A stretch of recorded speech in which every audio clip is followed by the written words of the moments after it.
a esta segunda conferencia en la que voy a intentar crear un clima de tensión suma.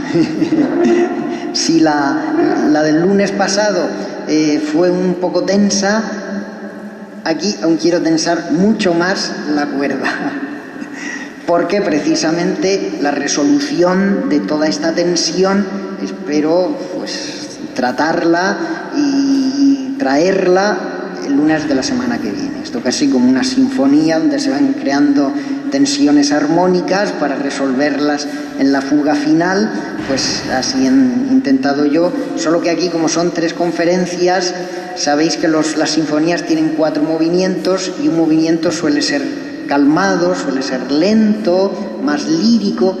Con 3 no me da tiempo, no puedo. Yo utilizo los 3 momentos tensos y rápidos, los 3 movimientos rápidos. El de hoy pues va a ser trepidante y ya digo, pues para intentar resolverlo todo en la tercera conferencia, cuyo título además es ese, solución. En la pasada traté la demostración de Dios. Intenté presentar un argumento que yo creo lógico y contundente de la existencia de Dios, y en esta segunda conferencia vamos a tratar los problemas de la esencia de Dios, problemas que se generan desde la esencia de Dios. Pero ¿quién conoce la esencia de Dios? ¿Quién la ha visto? Vamos a ver, lógicamente yo no la he visto, eso es la visión beatífica. Se trata de los problemas lógicos que nos surgen de la consideración de la esencia de Dios. El lunes pasado traté de demostrar la existencia, pero al demostrar la existencia te sale una nota clave, una nota fundamental que te define la esencia de Dios, cuando además la misma existencia es la esencia de Dios. Esto es doctrina tomista de Santo Tomás de Aquino, tradicional. En Dios no hay diferencia entre la esencia y la existencia, ya que Dios es su existencia. La esencia de Dios es su existencia. ¿Pero qué tipo de existencia? Pues la que demostré el lunes pasado, un tipo de existencia necesario. Dios, por tanto, es el ser necesario y su esencia queda definida desde la necesidad. Yo creo que esa es la nota fundamental de la esencia de Dios. Santo Tomás defiende otra nota como la fundamental, otros teólogos pues, otras tantas. Aquí pues hay divergencias, lógicamente. Bueno, pues yo, desde una argumentación que se deriva de la misma demostración, defiendo que la nota fundamental de la esencia de Dios es la necesidad, porque su existencia se prueba desde la necesidad, como necesaria. Dios se opone a la nada, que es lo imposible, desde la necesidad. Dios se opone a la nada desde la oposición radical entre la imposibilidad y la necesidad. Lo más contrario, lo radicalmente contrario, lo rotundamente contrario a la imposibilidad es la necesidad. La imposibilidad es la nada, la necesidad es Dios. Lógicamente, la prueba que yo di y esta contraposición únicamente vale en un caso que sea radical, que es este. No vale en ningún otro caso, porque no hay ninguna oposición tan radical como la de la imposibilidad y la de la necesidad. Y solamente sirve ese juego que expuse el lunes pasado. La afirmación de una cosa es la negación de su contrario. Claro, eso es un principio lógico fundamental, pero para llegar a la existencia solamente se aplica en este caso. La imposibilidad te demuestra la necesidad. Si hay una cosa imposible, tiene que haber otra necesaria. La imposible es la nada, la necesaria es Dios. Entonces, desde la demostración de la existencia, ya sale la nota de la necesidad como la definitoria y la fundamental de Dios. Y a partir de aquí, pues empezamos a derivar más cosas. Aplicamos la lógica, aplicamos el entendimiento. ¿Qué se sigue de la necesidad? O en este caso también, ¿qué se suele decir de Dios? ¿Encaja con esa imagen? ¿Encaja con la necesidad? Pues eso es lo que vamos a tratar, a ver de qué manera. Para iniciar esta segunda conferencia ya di 2 pinceladas el lunes pasado, en la primera. Pues desde la negación de la existencia de Dios que hacían los ateos, se tocaban puntos que afectan a la esencia de Dios. Como la esencia de Dios en sí es necesaria, eso es implacable lógicamente, eso no se puede negar. El argumento que yo presenté no se puede negar, porque es lógica implacable, lógica evidente. Los ateos se sirven de otros medios para negar la existencia de Dios. Alguno dirá, ¿pero cómo pueden negar ellos por un lado lo que se afirma por otro? Claro, aquí hay algo que chirría, algo que no encaja, pero hay que considerarlo y hay que verlo para saber si se puede de alguna manera rebatir eso que los ateos presentan. Pues voy a recordar las 2 razones, las 2 pruebas que daban para negar la existencia de Dios y que ya expuse brevemente el lunes pasado. El primer argumento, si os acordáis, dice lo siguiente: si Dios existe, como también ha de ser omnipotente, pero ¿dónde ha aparecido la omnipotencia? Nosotros no hemos tratado la omnipotencia. En la conferencia pasada, la omnipotencia no nos salió por ningún lado. Bueno, pero es una nota que se suele adjudicar a Dios. ¿En cuántas oraciones de la misa y de la liturgia de las horas no se dice, oh Dios omnipotente, Dios todopoderoso? La omnipotencia es una cualidad que se le suele atribuir a Dios. Pues entonces los ateos acuden a esa cualidad, la omnipotencia, y la aplican contra Dios mismo. Si Dios es omnipotente, el hombre no puede ser libre. Y en ese sentido tienen razón, porque la libertad es la posibilidad, ahora la estudiaremos más profundamente, es la posibilidad de hacer o no hacer, o de hacer una cosa o la otra. Es posibilidad, y una posibilidad que choca con la omnipotencia, porque si Dios es omnipotente, no puede haber ningún poder, ninguna fuerza que se le oponga o resista. Ahora bien, si el hombre es libre, ya puede hacer o no hacer, puede hacer lo que Dios quiere o puede no hacer lo que Dios quiere. ¿Os dais cuenta? Hay un choque. La posibilidad del hombre implica la posibilidad de resistirse a Dios, la posibilidad de oponerse a Dios. Un choque de trenes. Pero bien, un choque de trenes, pues nada, se deja las 2 locomotoras que se estrellen a ver cuál sigue adelante, a ver cuál tiene más fuerza. Pero es que la locomotora de Dios es omnipotente. Si es omnipotente, no permite, esta es la cuestión, no permite la resistencia, la oposición. Ante una fuerza omnipotente no cabe resistencia ninguna. Entonces, ¿cómo el hombre puede ser libre? Pues esa es la cuestión, que ante la omnipotencia de Dios, la libertad humana desaparece. Pero, dicen los ateos, es una evidencia que el hombre es libre. Nosotros nos sentimos a nosotros mismos, nos percibimos, nos experimentamos vitalmente como libres. Por tanto, si somos libres, podemos oponernos a Dios y Dios deja de ser omnipotente. Y dicen ellos, un Dios que no es omnipotente no es Dios ni es nada, se podría decir. Por tanto, primera prueba contra la existencia de Dios. La segunda, pues no es menos fuerte. porque en este caso toma la misma omnipotencia y la opone a la bondad. Resulta que Dios mismo sería contradictorio en su propia esencia, porque Dios sería a la vez omnipotente y bueno. Pues si Dios es omnipotente y bueno, ¿cómo puede existir el mal?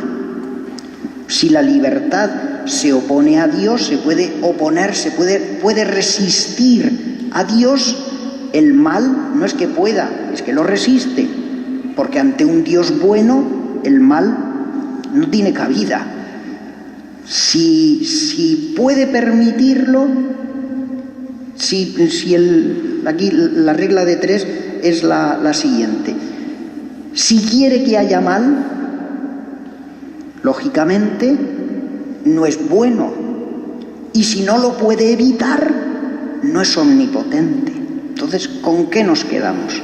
Porque también es una evidencia la existencia del mal. El mal parece negar, rechazar la existencia de Dios. Bueno, pues ya entramos de lleno a lo que sería pues la conferencia esta segunda, donde voy a tratar estos dos argumentos para rebatirlos. Ahora bien, las conclusiones van a ser asombrosas o extrañas. Para más de uno, las conclusiones van a ser extrañas. Ya lo adelanto para que lo tengáis en cuenta y no os coja de manera sorpresiva. Extrañas, pero en fin, intentaré explicarlas, intentaré explicar el sentido. Esta conferencia tiene 6 partes. La primera de ellas es la refutación de las razones contra la existencia de Dios desde su esencia, que son estas dos pruebas, pues ahora la refutación de esas 2 pruebas. Segundo apartado, y aquí podéis ver algo, inconsistencia de la omnipotencia y la libertad. ¿Cómo podemos refutar esos 2 argumentos? Pues la conclusión nos lleva a la inconsistencia de la omnipotencia y la libertad. Por eso he dicho que las conclusiones van a ser, por lo menos, extrañas. En tercer lugar, voy a tratar otra cuestión que afecta muy de lleno a la esencia de Dios, la paradoja de Epiménides el cretense.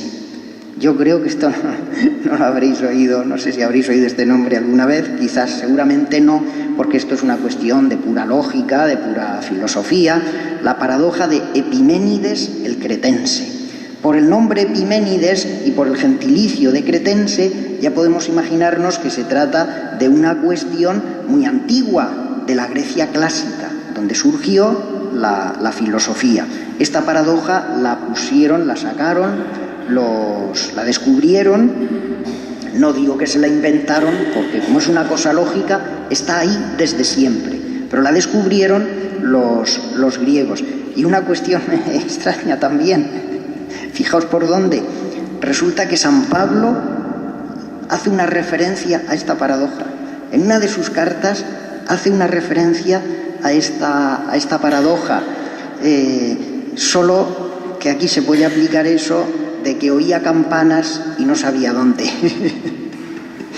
Hace una referencia a que los cretenses son mentirosos, como afirma el dicho.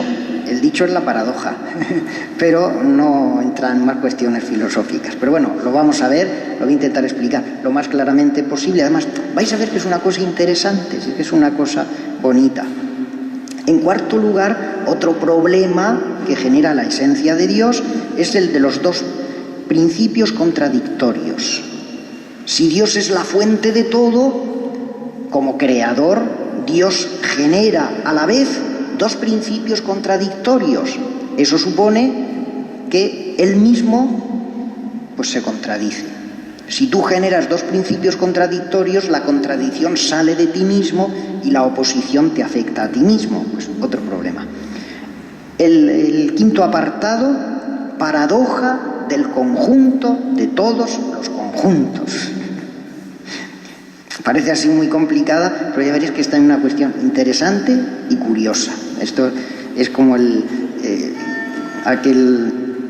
Sí, otra paradoja que se suele nombrar. El barbero que afeita a todos los que no se afeitan a sí mismos.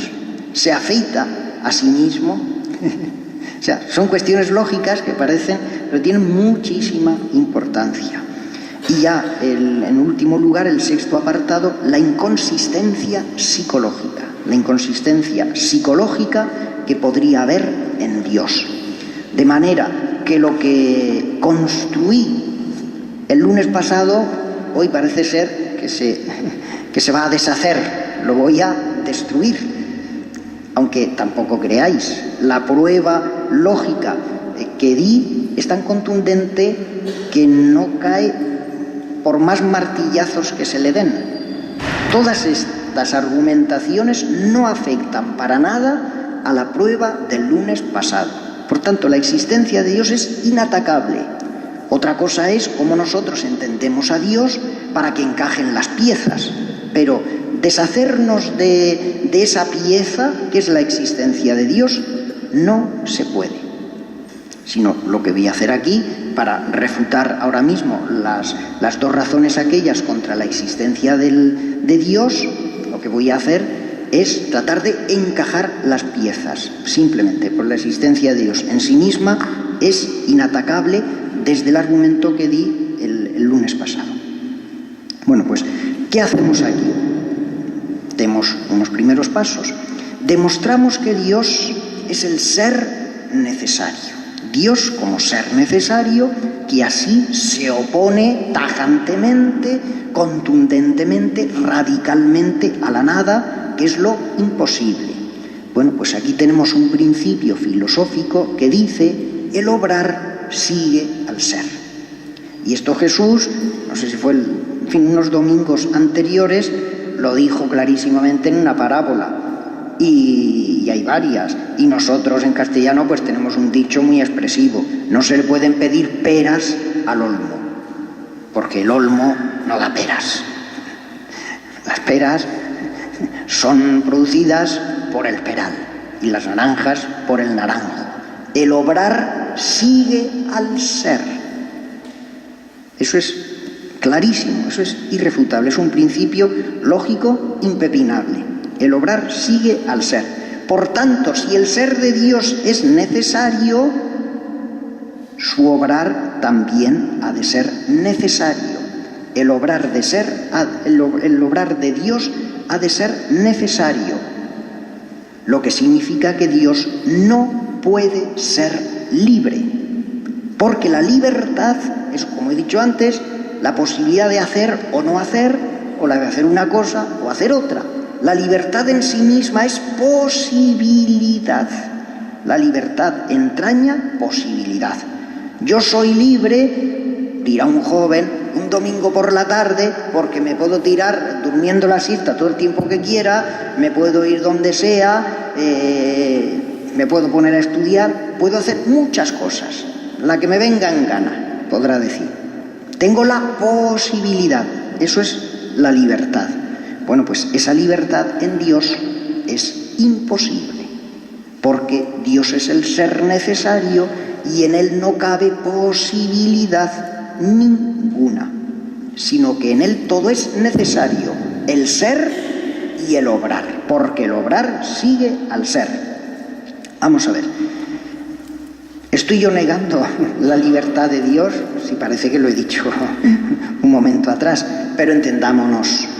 Hoy día se le da tantísima importancia a la libertad que parece que es lo definitorio de la persona, que si yo digo aquí que Dios no es libre, parece que estoy convirtiendo a Dios en un robot, algo mecánico, algo automático. Eso tampoco es así.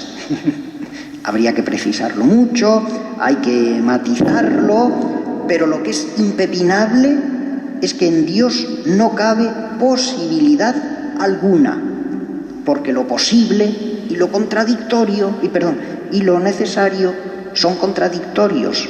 Lo necesario se opone a lo imposible y a lo posible, a las dos cosas. A lo imposible de manera radical y a lo posible porque simplemente lo descarta. Cuando hay necesidad, no cabe posibilidad, pero que esto no tiene mayor... Es algo completamente lógico. Si una cosa es necesaria, no puede ocurrir otra cosa. 2 y 2 son 4 y no pueden ser 5. Por tanto, Dios actúa de modo necesario. Actúa necesariamente del modo más perfecto. Por eso Dios es perfecto. Porque si tuviera posibilidad, podría ser imperfecto en su ser y en su obrar, ya que siendo imperfecto en el obrar, sería imperfecto en el ser. El ser condiciona el obrar y el obrar afecta al ser. Si Dios es necesario, su obrar tiene que ser necesario, y obrando necesariamente muestra el ser necesario. En Dios no hay posibilidad ni siquiera de hacer algo menos perfecto, porque entonces ya no sería perfecto, sino que sería imperfecto. Y esto, que puede resultar extraño y que ahora lo veré pues un poquito más para matizarlo, pues nos da la clave para refutar el primer argumento. Claro, Dios es omnipotente para el primer argumento. Como Dios es omnipotente, el hombre no puede ser libre.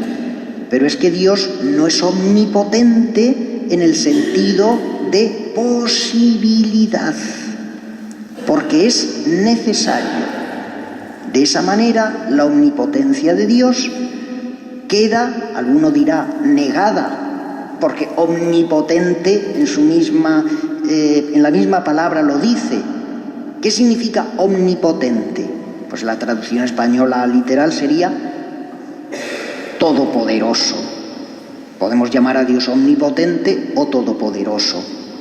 Se podrá decir todopoderoso porque puede hacer. Y aquí Santo Tomás distingue. Dios es omnipotente porque tiene potencia activa, pero no pasiva. Bueno, pues eso no nos vale, igual que no nos valía aquel argumento que Santo Tomás nos daba para demostrar la existencia de Dios sobre el movimiento. Decía, Dios es el motor inmóvil, y esto lo tomaba de Aristóteles. Pues no vale, porque mover es moverse. Si tú mueves, te estás moviendo. Si yo muevo cualquier cosa, la muevo porque me estoy moviendo. Entonces, la potencia activa supone potencia pasiva. Si yo puedo hacer una cosa, es porque puedo también recibir otra. Y así, la potencia siempre es imperfecta. Y si Dios es perfecto, no puede tener potencia, ni poca ni mucha. No puede ser omnipotente. Si no puede ser omnipotente, queda zanjado el primer argumento. Dios no se opone a la libertad humana, porque el hombre efectivamente puede resistirse a Dios, ya que Dios no tiene esa omnipotencia que impide toda resistencia. Ahora bien, se podrá incluso decir, pues casi peor lo ponemos, porque si el hombre no puede resistir la omnipotencia de Dios, porque tal cual no se da, ¿cómo va a resistir la necesidad de Dios? Tampoco podría resistir la necesidad de Dios. Parece que seguiría habiendo un choque, porque la necesidad tampoco deja espacio a la posibilidad. Dios no tiene posibilidad ninguna porque es necesario. Pero si es necesario para todo, en el ser y en el obrar. Entonces el obrar necesario de Dios tampoco admite resistencias. ¿Cómo encajamos esto? Pues bueno, aquí hago una referencia a la conferencia tercera, la del próximo lunes. Pues claro, ya comprenderéis que no puedo dejar esto así. Esto es mucha tensión. Tengo que hacer una pequeña concesión y adelantar tímidamente lo que será la gran respuesta que veremos el lunes. La necesidad de Dios es absoluta, porque se cumple en sí mismo. Y Dios en sí mismo no tiene delante nada. Porque precisamente Dios de manera absoluta solo se opone a una cosa, que es la nada. De manera absoluta, nosotros para Dios no somos nada. La creación para Dios no es nada. Fuera de Dios no hay nada. Pero esto es una cuestión completamente lógica, solo que aplastante. Son losas que te caen encima y parece que te lo destrozan todo porque te aplastan y uno dice, entonces yo no soy nada. En el ámbito absoluto, no. Pero cabe otro ámbito, sí, el relativo. Entonces, esta es la referencia que hago a la tercera conferencia, ya pues adelantando un poquito por dónde van a ir las respuestas. Cabe otro ámbito.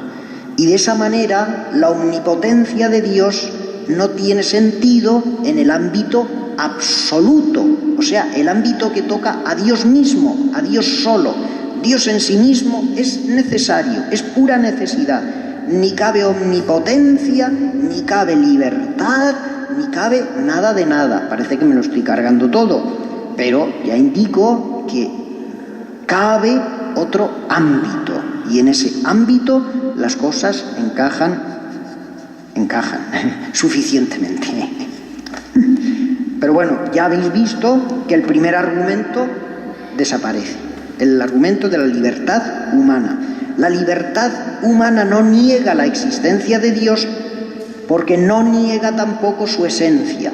En primer lugar, no niega la omnipotencia, es que absolutamente la omnipotencia en Dios desaparece.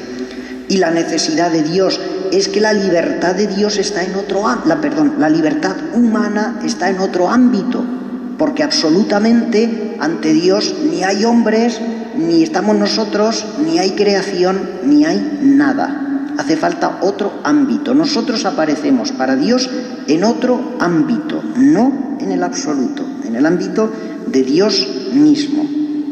Entonces, en ese otro ámbito ya cabría la respuesta, la solución, pero no aquí. La refutación del segundo argumento, pues aprovecha lo que he dicho, lo del primero.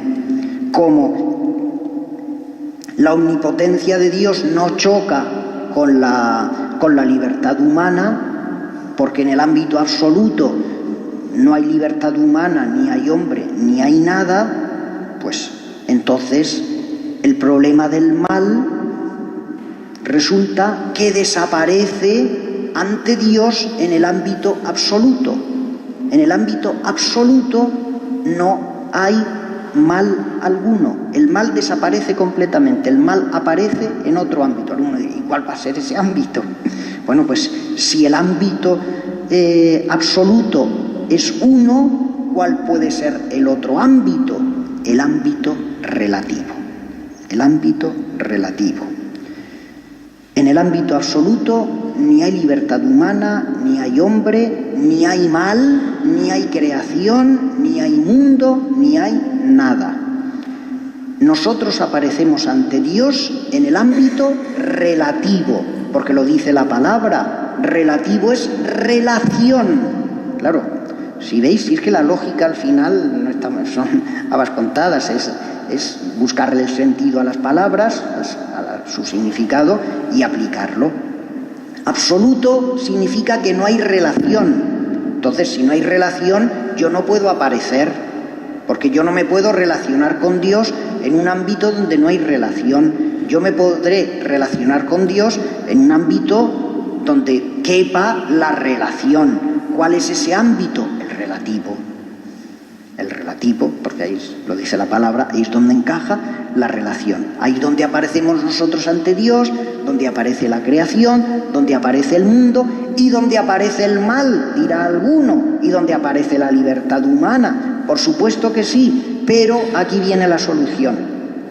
En el ámbito relativo, Dios no es propiamente omnipotente, tampoco, porque una relación se da siempre entre dos términos, depende de dos términos. Es como un arco. Aquí en esta iglesia que vemos los arcos, vemos las bóvedas. El arco necesita dos pilares, dos columnas. Si le quitas una, el arco se te cae. Necesita dos pilares. Por eso es un ejemplo perfecto para la relación, para que entendamos la relación. La relación necesita dos elementos, dos términos, dos entre los que se dé esa relación. Y si falla uno, se te cae la relación entera. Bueno, pues, ¿cuáles son esos dos elementos, esos dos términos? En este caso, pues por un lado Dios y por otro lado el hombre. Pero ¿Dios puede obligar al hombre? No puede obligarlo, porque en el ámbito relativo el otro término también es necesario. O sea, Dios no puede quedarse con el arco él solo, no puede quedarse con la relación, depende del otro término, de la respuesta del otro término. De manera que el mal no depende de Dios, sino que depende de la respuesta del otro término, que somos nosotros. Así Dios queda justificado en sí mismo, en su perfección, en su bondad. Pero hasta tal punto que, claro, de aquí sale una cuestión importantísima para todos nosotros, una cuestión vital y espiritual, que afecta a nuestra vida espiritual. Porque cuántas veces he oído yo de gente que ha perdido la fe, o que, en fin, se ha enfriado en la fe porque las cosas no le han salido bien, porque ha experimentado una desgracia, ha sufrido una catástrofe, y enseguida nos revolvemos contra Dios y le decimos: Señor, pero tú no eres bueno, ¿cómo has permitido esto? ¿Por qué quieres esto? ¿Por qué ha ocurrido esto? ¿Por qué lo has permitido? Entonces lo hacemos responsable, le echamos la culpa y somos muy injustos, porque Dios no tiene culpa de nada. En fin, ya lo solemos decir, Dios no tiene culpa. Pero daos cuenta, si Dios lo hubiera podido evitar, sería responsable. Porque si tú ves que se está cometiendo un delito y no haces nada, eres responsable por omisión. No lo cometerás tú, no serás responsable por comisión, pero eres responsable por omisión. La omisión del auxilio necesario. Estás viendo un delito y no lo paras, no haces nada. Pues eso sería lo que hace Dios. Hay un terremoto, hay una desgracia, niños, en fin, por acudir a las imágenes más socorridas, que mueren, que sufren, en fin, mil cosas, porque en este mundo se ve de todo. Y muchos preguntan: ¿dónde está Dios? ¿Por qué no hace nada? ¿Él no podría solucionar esto? Claro, ya tenemos esa argumentación casi endiablada. Si quiere y no puede, no es omnipotente. Y si puede y no quiere, no es bueno. Pues mirad, ¿qué cae? ¿La omnipotencia o la bondad? Pues ya os he dicho antes que Dios, de la manera que nosotros pensamos, no es omnipotente. Hay que matizar la omnipotencia.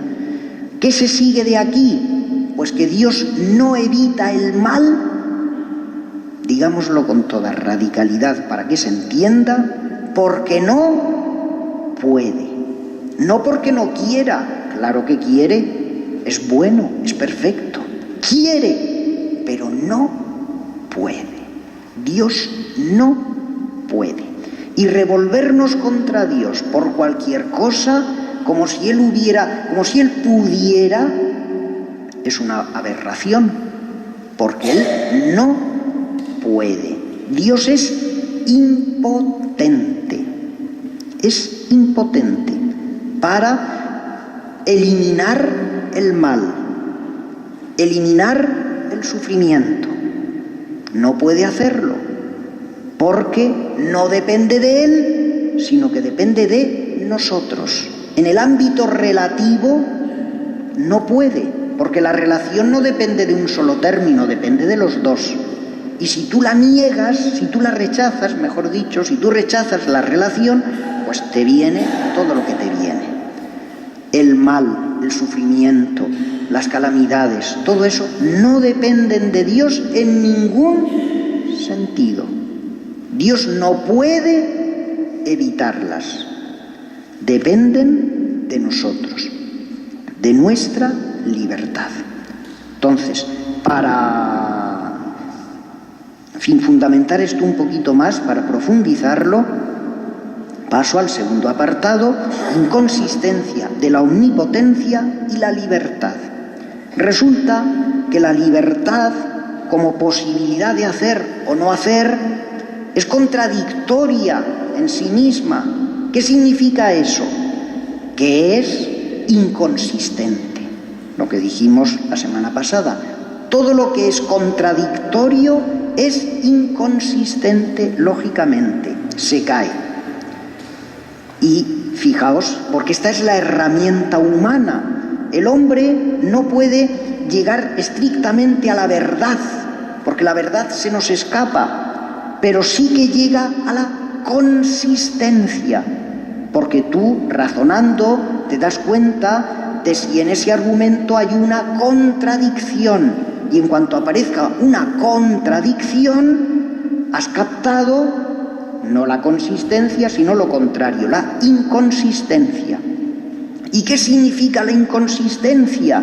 Que ese argumento, o mejor, la conclusión que provoca la inconsistencia es falsa.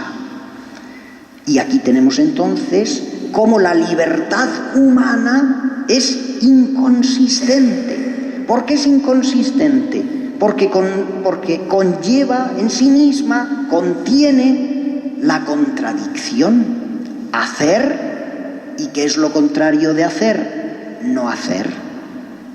O hacer una cosa o bien la contraria. La libertad en sí misma es contradictoria, es inconsistente.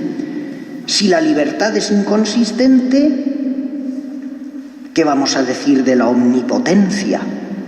Fijaos, por tanto, cómo cambia nuestra concepción de Dios. Es que cambia completamente, porque nosotros nos imaginamos muchas veces a Dios como un ser solitario, un ser que está allá en el cielo, viendo esa bolita azul, pequeñita, que es la tierra, y ahí pues observando cómo estos seres que parecemos medio locos o locos rematados, que somos los hombres, hacemos y deshacemos. Y él pues se mete por aquí, se mete por allá, hace esto, hace lo otro. No, eso no es así. Eso cambia completamente. Dios no es un ser, no sé, como un emperador, un monarca absoluto, que pueda hacer lo que quiera, hacer y deshacer, a capricho, de manera arbitraria. Esta es la clave. Antes he dicho que Dios no sería libre porque, aunque hay que matizar esa libertad. ¿En qué sentido Dios no es libre? En el sentido de que no es caprichoso ni arbitrario. Dios no es caprichoso ni arbitrario, porque la libertad que nosotros entendemos, como ha aparecido en el ejemplo ese que he puesto del joven que un domingo por la tarde puede hacer lo que le dé la gana, el ejemplo es el del capricho. Lo mismo puedo hacer esto que puedo hacer lo otro. Me puedo dar un paseo por la playa que me puedo ir a la montaña. Un capricho, una arbitrariedad. Eso en Dios no se cumple. ¿Por qué? Eso significa una libertad absoluta. Pero claro, si la libertad es contradictoria en sí misma, pues una libertad elevada a la enésima potencia es más todavía, más inconsistente todavía. Claro, esto nos extraña porque cambia nuestra percepción de Dios.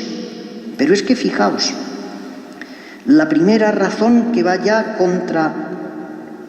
contra lo que nosotros entendemos equivocadamente por omnipotencia.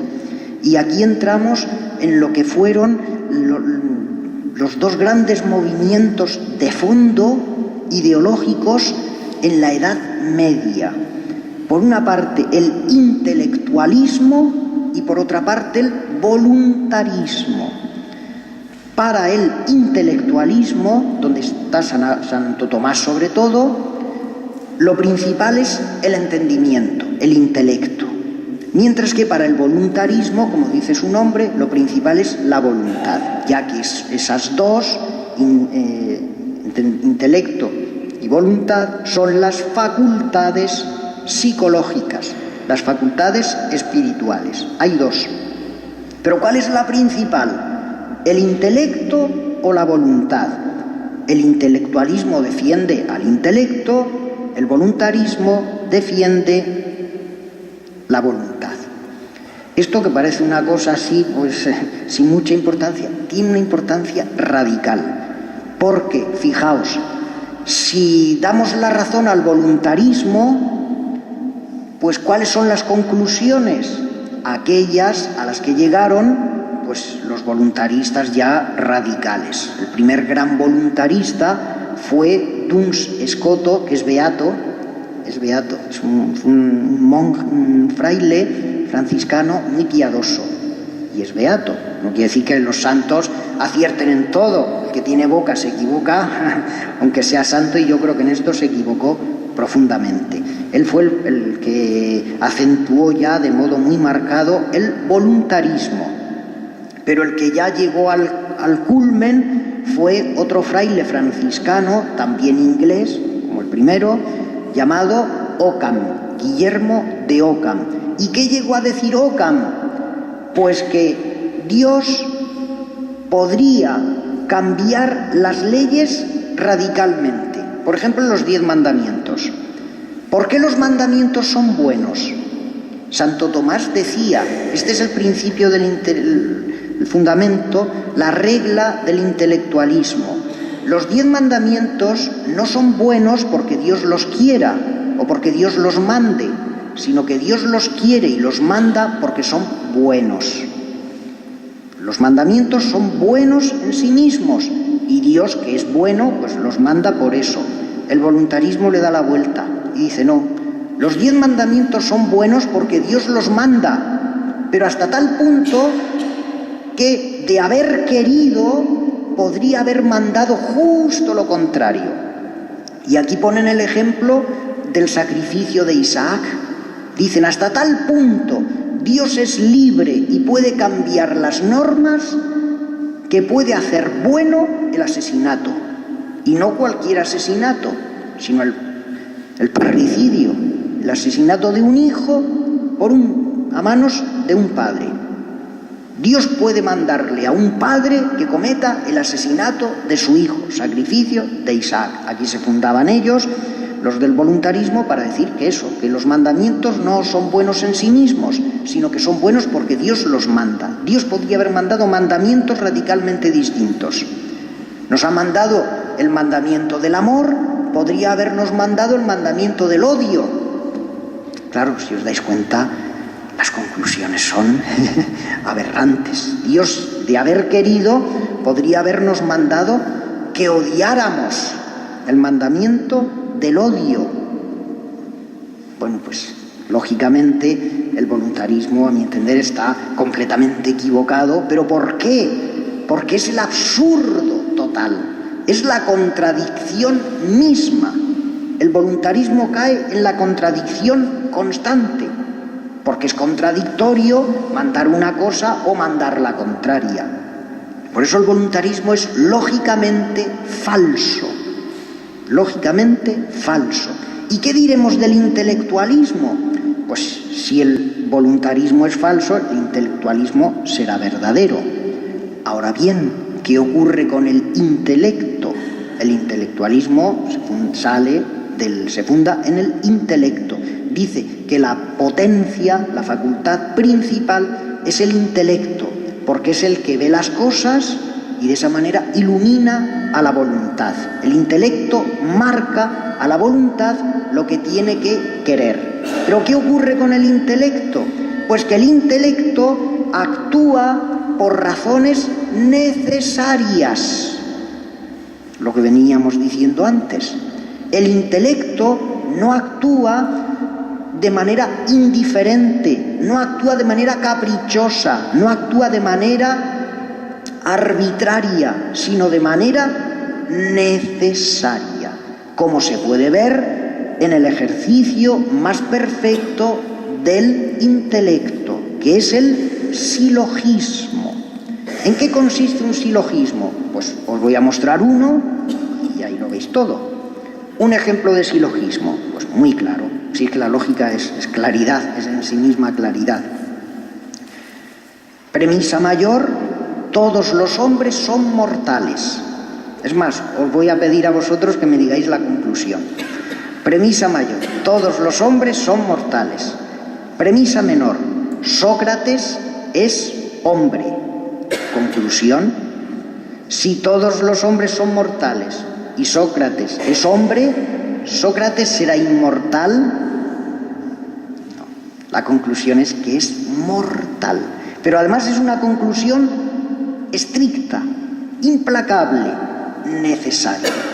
De esas dos premisas, todos los hombres son mortales, Sócrates es hombre, se sigue necesariamente que Sócrates es mortal. Pues así es como actúa el entendimiento, con razones necesarias. Necesariamente actúa así. Por tanto, si lo principal es el intelecto y eso se aplica también a Dios, porque el voluntarismo sería falso, pues volvemos a lo que hemos dicho antes: Dios es completamente necesario y la omnipotencia como una libertad total se cae por su peso. No puede darse en Dios, porque Dios es la razón pura, la razón suprema, y por tanto actúa de modo necesario, de modo implacable. Pero más todavía, es que la omnipotencia en sí misma es contradictoria. Ahora veréis qué cosas más curiosas. Porque claro, la omnipotencia es una posibilidad total, es la posibilidad total de hacer cualquier cosa. Uno se figura que es omnipotente porque puede crear de golpe 1.000.000 de euros, 1.000 millones, 1.000 trillones. O sea, no tiene límite, es el poder absoluto. Entendemos la omnipotencia como el poder absoluto. Bueno, pues el poder absoluto te permite hacer una cosa y la contraria. El poder absoluto permitiría hacer un círculo cuadrado. Pero un círculo cuadrado, ¿es posible? ¿Es posible un círculo cuadrado? No, porque es contradictorio. Pero si Dios fuera omnipotente, podría hacerlo. Pues no puede ser, es contradictorio. Y lo que es contradictorio, lo que no puede ser, no puede ser, y además es imposible. se suele decir. Por tanto, esa posibilidad total, ese poder total, no puede ser, porque es contradictorio, y lo que es contradictorio es inconsistente y falso.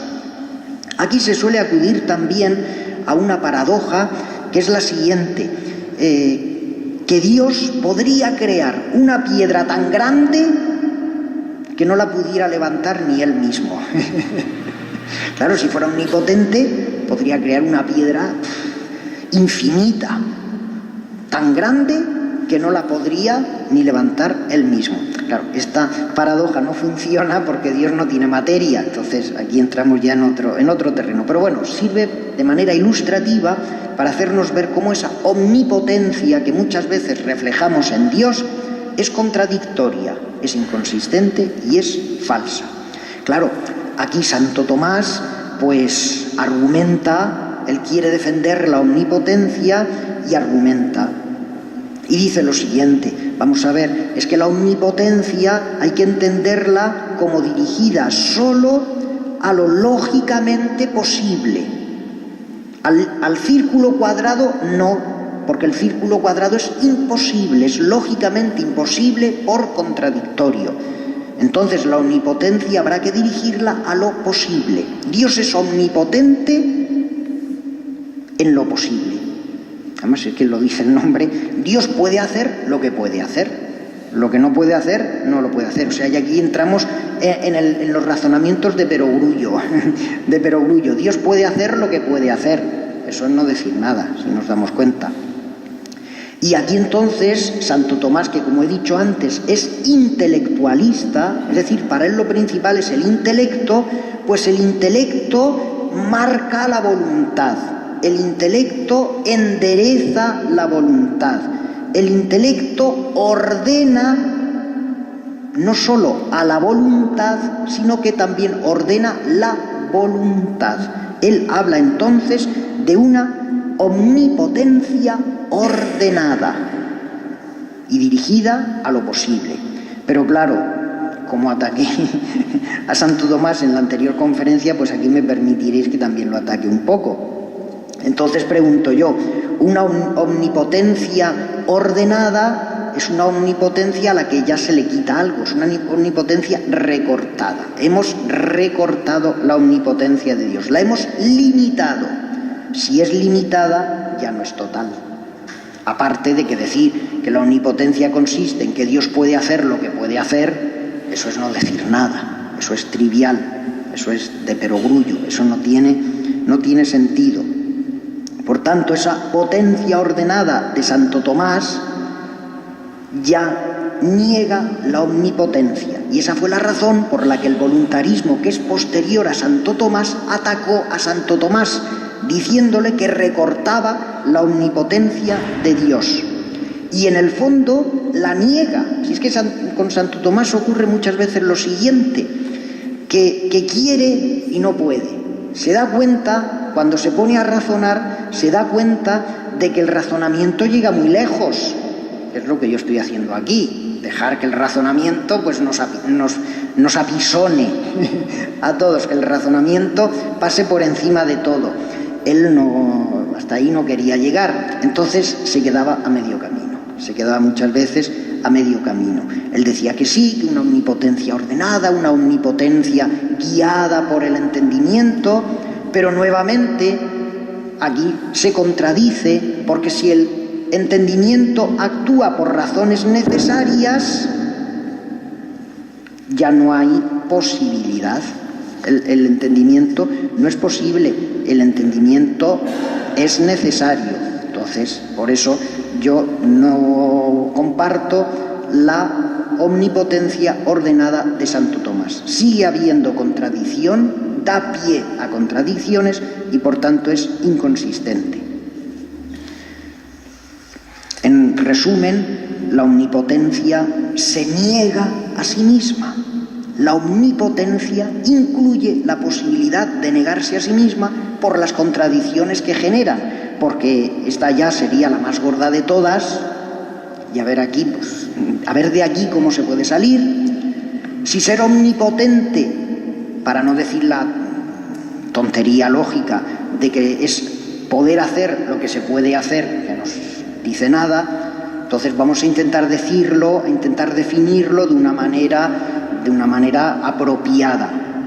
Pues se podría decir, ser omnipotente es poder hacerlo todo, porque además la omnipotencia, omni es todo, la todopotencia, llamamos a Dios todopoderoso, pues ser omnipotente es poder hacerlo todo. Y pregunto yo, ¿en ese todo entra poder dejar de hacerlo? Si yo lo puedo dejar todo, ¿puedo también dejar de hacerlo? Si puedo una cosa, si lo puedo todo, en el todo entra el poder dejarlo. Si yo lo puedo hacer todo, ahí se incluye la posibilidad de dejar de poderlo. O sea, en el poder hacerlo todo de la omnipotencia se incluye la posibilidad de dejar de ser omnipotente. Si se incluye la posibilidad de ser omnipotente, ya tenemos la contradicción, Porque si Dios puede dejar de ser omnipotente, una vez que deja de ser omnipotente, ya no puede volver a ser omnipotente, porque de lo más a lo menos se puede pasar, pero de lo menos a lo más, en lógica, no se puede pasar. Por tanto, nuevamente, la omnipotencia es contradictoria, incluye contradicciones. La extrañeza para nosotros es esa conclusión que Dios no sería omnipotente. Ya digo, en fin, con precaución, que habrá que matizarlo. Esto habrá que matizarlo. Pero es que desde aquí, como os he dicho antes, que se cambia completamente la imagen que tenemos de Dios. Desde aquí, si nos damos cuenta, se clarifica, fijaos bien, el sentido de la santidad de Dios, la voluntad santa de Dios. Entendiendo a Dios al modo de un emperador todopoderoso, nosotros estamos reduciendo a Dios. Nosotros estamos confundiendo la imagen de Dios, cuando lo propio de Dios es la santidad. ¿Y qué significa la santidad? La separación total. Dios es santo porque está separado totalmente. Su voluntad es santa porque está separada totalmente de lo que nosotros pensamos, es radicalmente distinta de lo que nosotros pensamos. Esas imágenes que nosotros nos hacemos de Dios son falsas completamente. Dios es santo porque su voluntad es necesaria, y de esa manera Dios queda inmunizado de todo mal. Dios no puede hacer el mal. Es algo imposible para Él, el mal. Dios rehúye toda arbitrariedad, todo capricho. La voluntad de Dios es necesaria. Es completamente necesaria. Y de esa manera, ya digo, pues cambia nuestra concepción de Dios. Dios no es alguien arbitrario, no es alguien caprichoso, sino que es implacable en sus decisiones necesarias, unas decisiones que por eso son perfectas, son lógicamente, intelectivamente perfectas. Es como el juez, vamos a hacernos la representación, el juez en un juicio. El juez pues va juzgando todas las cosas y según pues las pruebas que le van presentando, pues aparece la inocencia o la culpabilidad del acusado. Y el juez simplemente tiene que ceñirse a las pruebas que han aparecido en el juicio para dictar la inocencia o la culpabilidad del reo. En ese caso, ¿el juez puede permitirse arbitrariedad?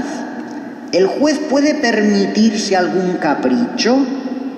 Si es injusto, sí. Pero si quiere ser justo, no puede añadir nada, no puede decidir nada caprichosamente, arbitrariamente, sino que tiene que aplicar la razón de manera contundente. Según estas pruebas, este es culpable, este es inocente, o resulta que no hay ninguna prueba concluyente. Pues bien, pues pero no lo decide él caprichosamente, sino que eso se deriva de la argumentación, de las pruebas, de las premisas que se han dado. Pues mirad, para que veáis que esto que estoy diciendo pues nos produce extrañeza, pero es que está en la Biblia. En el fondo aparece ahí con total claridad. Os voy a dar dos citas bíblicas, una del Antiguo Testamento y otra del Nuevo. La del Antiguo dice: tus ojos, Señor, son demasiado puros para mirar el mal. Tus ojos, Señor, son demasiado puros para mirar el mal. Lo que os he dicho antes es que para Dios, de manera absoluta, el mal no existe. porque no existimos tampoco nosotros. En el ámbito absoluto, Dios es completamente necesario. Y la segunda cita, aunque nosotros seamos infieles, porque podemos serlo, ya que somos libres. Como somos libres, podemos ser infieles. Pero aunque nosotros seamos infieles, Él permanece fiel por no poder negarse a sí mismo. ¿Os dais cuenta? ¿Qué es negarse a sí mismo? La contradicción. Pero como Dios respeta el principio de no contradicción, Dios no puede negarse a sí mismo. Y entonces no puede. Quiero decir, no puede. El verbo es no poder. Y no poder significa imposibilidad y necesidad de lo contrario. Dios no puede ser infiel. No tiene la posibilidad. No depende de Él. Es que no puede. Bueno, depende, pero es que no puede hacer otra cosa. Necesariamente Dios es justo. Necesariamente Dios es bueno.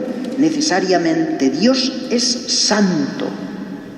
Y así, todo lo que tiene que ver con el mal no lo podemos referir a Él en ningún sentido. Depende completamente de nosotros. Bueno, pues el tercer... bien, esto lo dejo aquí, este punto cerrado, aunque no se termina de aclarar. Eso ya lo he dicho antes, se terminará de aclarar en la próxima conferencia, cuando desarrolle el ámbito relativo, la significación e importancia del ámbito relativo. Aquí dejo la cuestión en tensión, es lo que dije que iba a hacer hoy. Hoy va a ser todo tensión. Dejo las espadas en alto, pero todavía no se soluciona. Y ya de modo muy rápido, porque esto casi lo principal es lo que he dicho, esto ya casi es por curiosidad y creo que son cosas llamativas. Seguramente algunos de estos puntos no los habréis visto jamás, pero en fin, son argumentaciones al menos curiosas. El tercer apartado, que es el de la paradoja de Epiménides el cretense, que ya he citado antes y que llamaría así la atención. Es una paradoja puramente lógica que descubrieron los griegos. ¿Y en qué consiste? Pues se enuncia de esta manera. Dice Epiménides el cretense. En fin, el nombre es Epiménides como podría ser el que quisiéramos, eso es secundario. Lo importante es que es cretense y lo que dice. ¿Y qué dice el cretense? Todos los cretenses son mentirosos. ¿Qué diríais? ¿Que es verdad o que es mentira? ¿Es verdad o es mentira? Dice Epiménides el cretense, todos los cretenses son mentirosos. Ahora bien, si se acepta... Me ha parecido ya así algunos decían mentira. Bueno, vamos a empezar por lo otro. Si se dice que es verdad, si esa afirmación se toma por verdadera, surge una contradicción entre quien lo dice y lo que dice. Si tú dices todos los cretenses son mentirosos, oye, que lo ha dicho un cretense. Entonces te estás contradiciendo, porque estás diciendo que un cretense ha dicho una verdad, pero si es mentiroso, si tiene que ser mentiroso. O sea, verdadera, está claro que no puede ser. No puede ser verdadera porque surge contradicción. Pero es que si se niega, también surge la contradicción. Si dices, la frase es falsa, todos los cretenses son mentirosos, eso es una falsedad. Bueno, pues se contradice con el hecho de que el cretense ha dicho una verdad. O sea, si dices que es verdadera, tanto como si dices que es falsa, surge la contradicción. Por eso es una paradoja. Eso es lo que significa paradoja. Que tanto una parte como la otra, una posibilidad como la otra, generan contradicción. Eso como... Bueno, y alguno dirá, ¿y eso qué tiene que ver con nuestro tema? Pues tiene que ver mucho. Tiene que ver mucho. Alguno dirá, pero bueno, si Dios no puede ser mentiroso. Lógicamente, eso se puede decir de los cretenses. Epiménides el cretense, pero Dios no puede ser mentiroso. ¿Eso cómo le puede afectar a Dios? Pues ahora veréis. Pero lo importante que quiero que cojáis es lo siguiente, que si en un sistema argumentativo, en un sistema lógico, cabe una contradicción, por eso la importancia del principio de no contradicción, porque en cuanto entra una contradicción, se acabó todo, se acabó todo. Hay que salvar siempre la consistencia, impidiendo que haya contradicciones. En cuanto aparece una contradicción, el sistema se te cae. Bueno, pues, insisto, ¿y eso qué tiene que ver con Dios?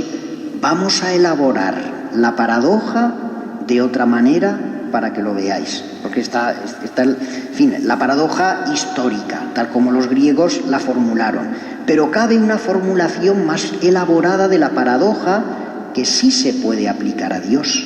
¿Cuál es esa formulación? Pues es la conocida como la tarjeta que tiene escrito lo siguiente: esta frase es falsa.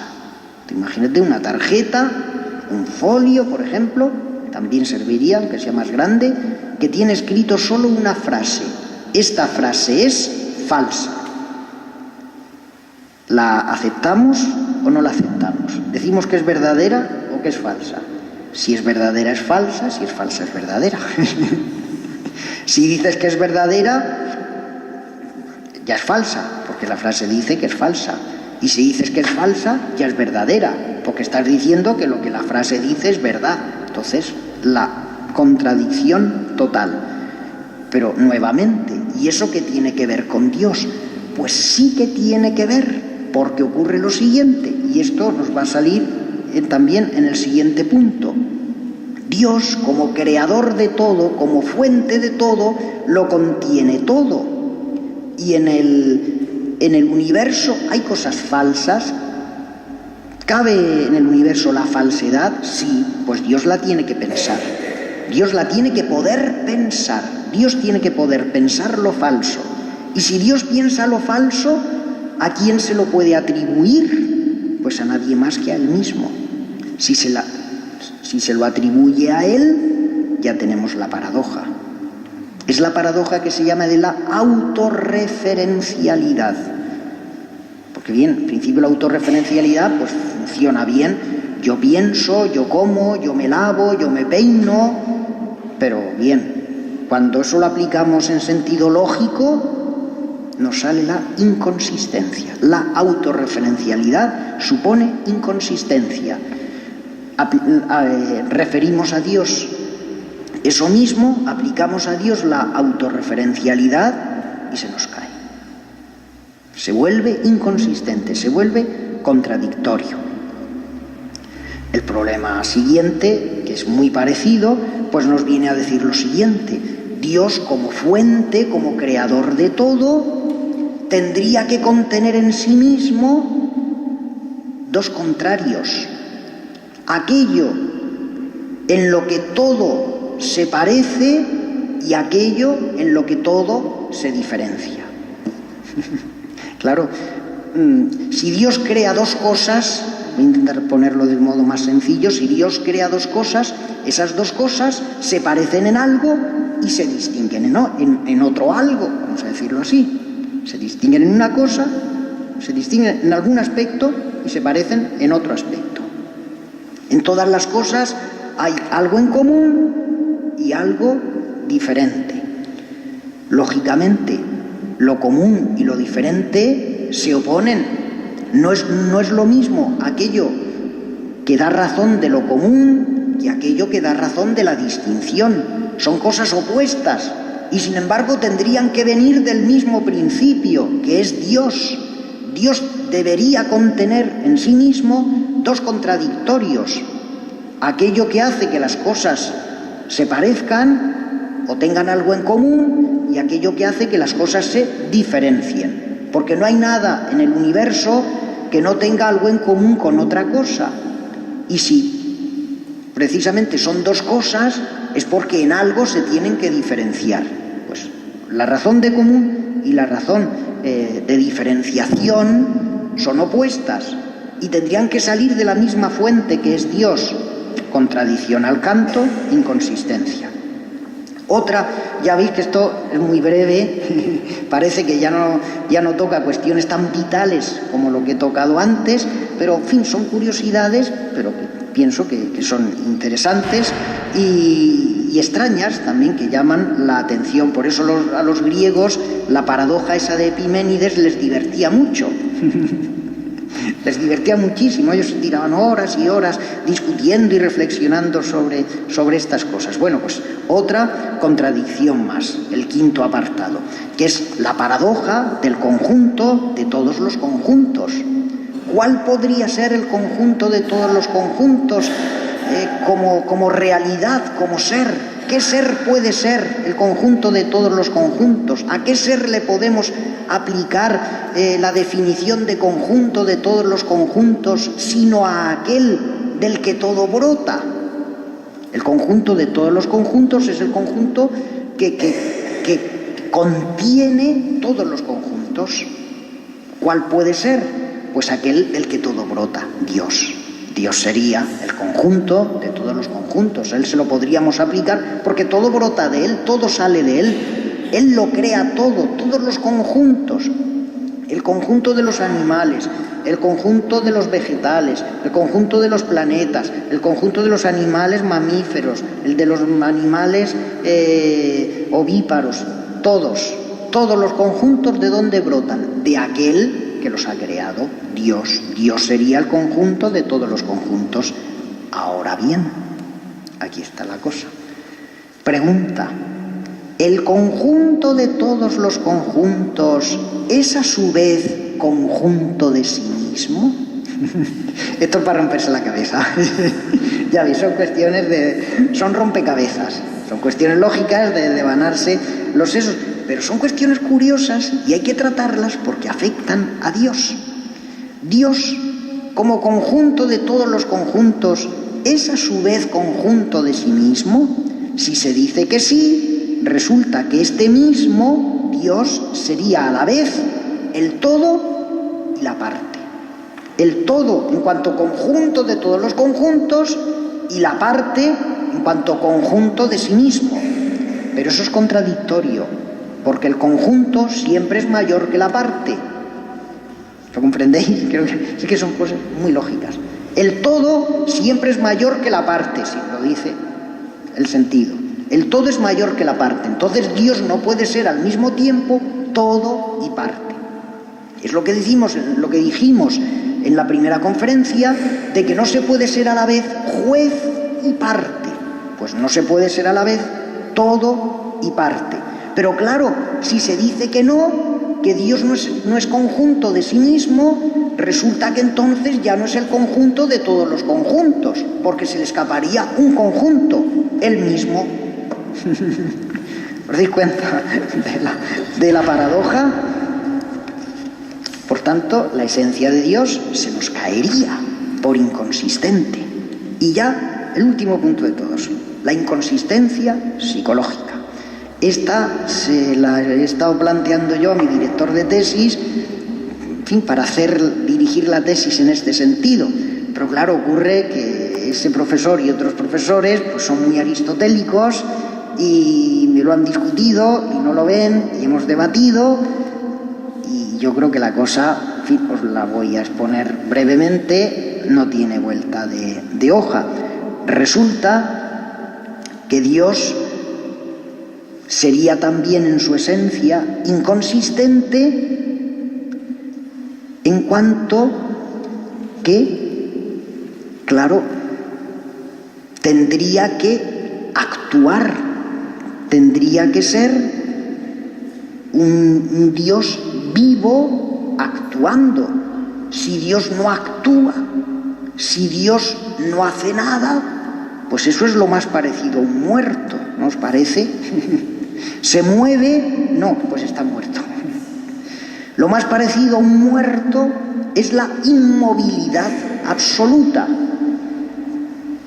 Y entonces, si eso lo aplicamos a Dios, Dios inmóvil completamente. Y por otro lado, Dios único completamente, bueno, es el monoteísmo, como sabéis. El monoteísmo se opone al politeísmo. El politeísmo dice que hay muchos dioses. El monoteísmo dice que solo hay un Dios. La Biblia, lógicamente, es, monoteísta del todo. Solo hay un Dios. No hay más dioses. Ni hay nada fuera de Dios, lo que he dicho antes. Dios frente a sí solo tiene la nada. Es lo mismo que decir que no hay nada. Entonces, si Dios no se mueve, si Dios no tiene nada frente a sí, pregunto, ¿qué conoce? ¿Qué puede conocer Dios?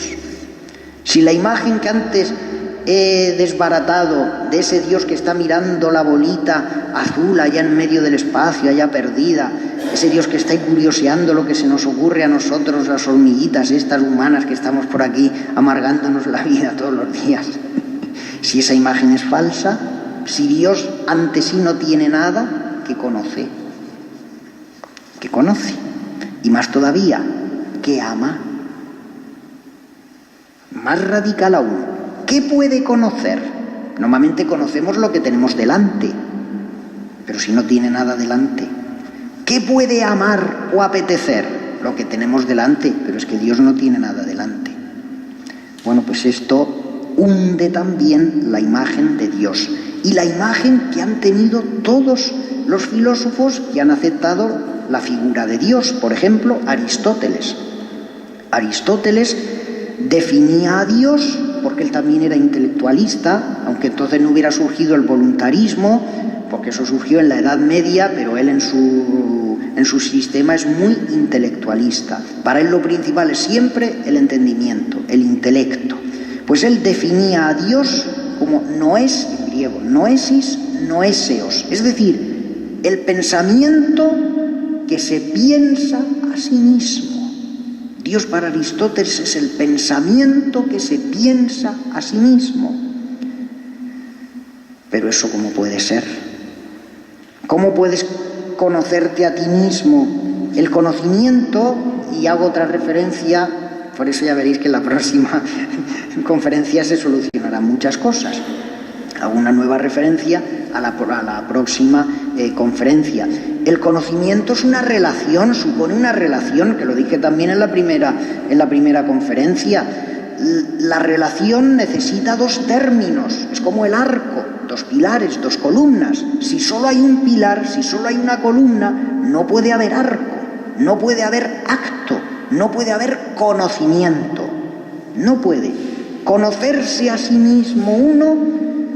Entonces nosotros no nos conocemos a nosotros mismos, sí, pero nos conocemos por reflexión, después de haber conocido cosas fuera. Primero conocemos las cosas de fuera y luego por reflexión volvemos a nosotros. Pero si Dios no tiene nada fuera, no puede hacer la reflexión, no puede conocerse a sí mismo. Un acto que vuelva a sí mismo es imposible. Un arco que solo tenga un pilar se te cae, no puede ser. Pero bueno, ¿y si lo aplicamos al amar? Las dos acciones, amar y conocer y amar o apetecer.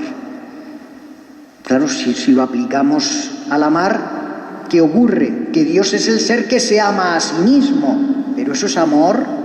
Amarse a sí mismo es amor, amarse a sí mismo es egoísmo. Además de que no puede ser, tú no te puedes amar a ti mismo en sentido estricto. Tú te amas a ti mismo cuando has amado cosas de fuera. Primero amas cosas externas y luego te puedes amar a ti mismo. Necesitas algo externo para producir el acto, para que el arco salga, necesitas otro pilar, necesitas cosas externas. Pues eso no se cumple en Dios, porque Dios fuera de sí no tiene nada. Entonces, como conclusión ya total y radical, la imagen de Dios como un ser necesario estrictamente que tiene que existir, y es así, eso no lo hemos tocado.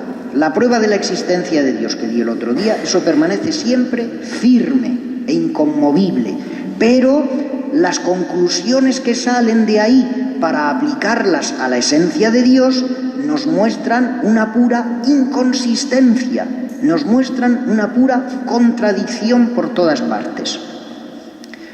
Aquí terminaría la conferencia quedándonos en suma tensión. ¿Esto cómo se soluciona? Pues el que lo quiera saber el próximo lunes, en que yo creo que se soluciona. Pero una cosa es predicar y otra dar trigo. Entonces, hoy simplemente anuncio que se soluciona, el próximo lunes veremos cómo se soluciona. Muy bien, pues muchas gracias. Gracias a todos y quedamos hasta el día 1 de abril, próximo lunes, a la solución.